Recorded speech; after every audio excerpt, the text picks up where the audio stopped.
Hi, Meleika. How you doing? All right. Hey, Rob. So good to catch up with you. Yes, indeed. Yes. So there's been some updates on the situation with you, your son Iain, and the city of Evanston.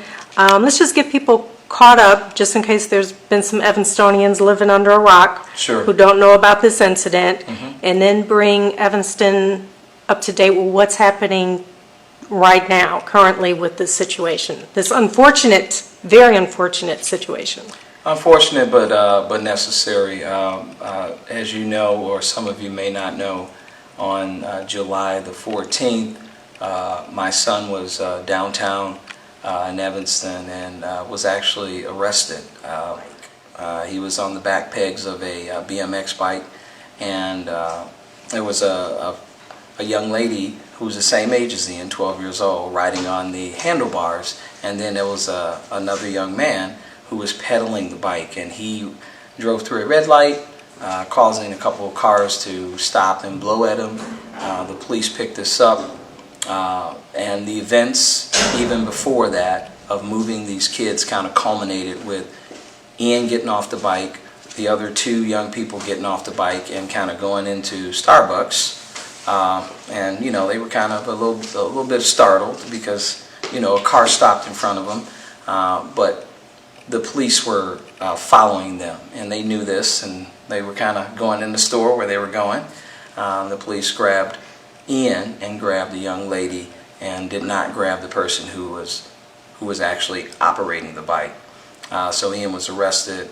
He was at this time put in a padded wagon along with the young girl, and a big scene broke out, of course, because all the kids were out.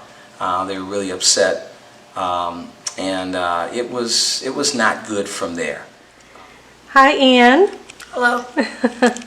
So, you know, we've been talking to your dad, and, you know, we hate that you went through that unfortunate experience that day, and you were such a talented young man. Thank you. Very, very talented. I was watching you today at Mudlark Theater, and you were just so animated, and I thought that it was really interesting the day that I came to film you guys at Mudlark. You were watching the documentary 13, and I just thought it was very interesting that Iain Bady is in this theater program, and they're watching 13, you know, on the tales of your own personal experience.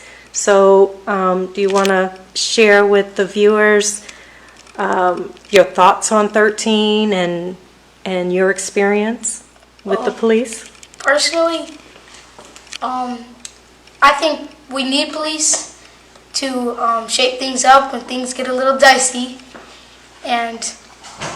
But I mean, my trust for the police kind of went a bit down after I got arrested, because it wasn't really for a reasonable reason. I really shouldn't have got arrested for being on the pegs of a bike.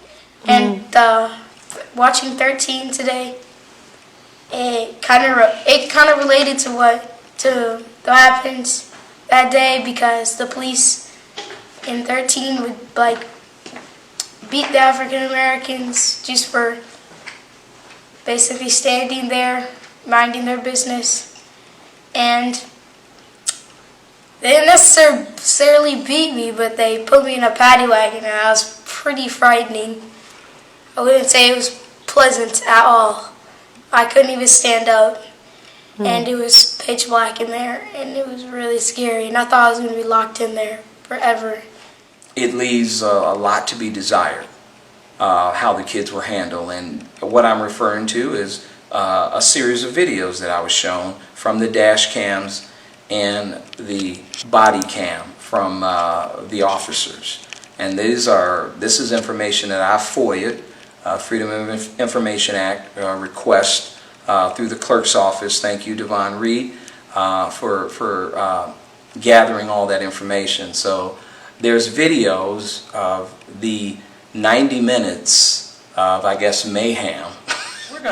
If we're gonna if we are going to arrest a 12-year-old for a bike infraction, for an ordinance violation, and take him into custody in a paddy wagon's got to go, okay? No child should be arrested for a non-criminal offense, number one. None. Ever again. Will this be expunged from his You record? know, I have the J.B. Moran Center helping with the expungement. So we had to go to Dorothy Brown's office and get a court date and to get that to hopefully we'll have some closure at that time. I did everything there was that I knew to do. I just wanted my son back. And I talked to the officer there who was in charge of juveniles. He had me write, or actually, I'm sorry, he had me sign a station adjustment.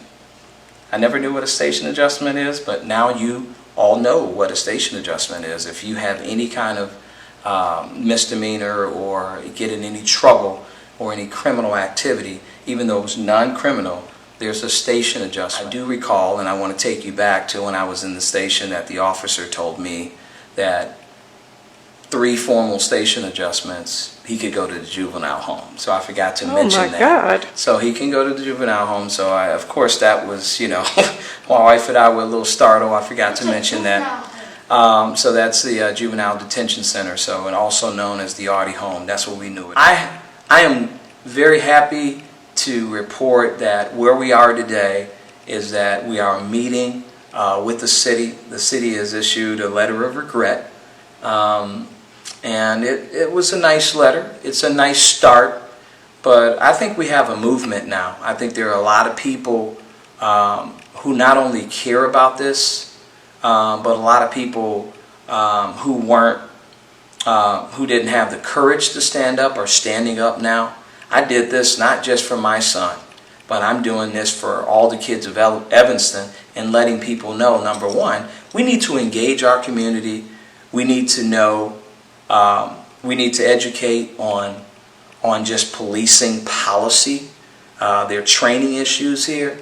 There's a lot of opportunities for some real change. Anything you want to say to young men and women of color out there? I was going to say, you're going to be judged differently by the color of your skin. That's just how it is in the 21st century. Maybe it'll be different in a couple years. That's what I hope. But you're going to be judged differently by the color of your skin.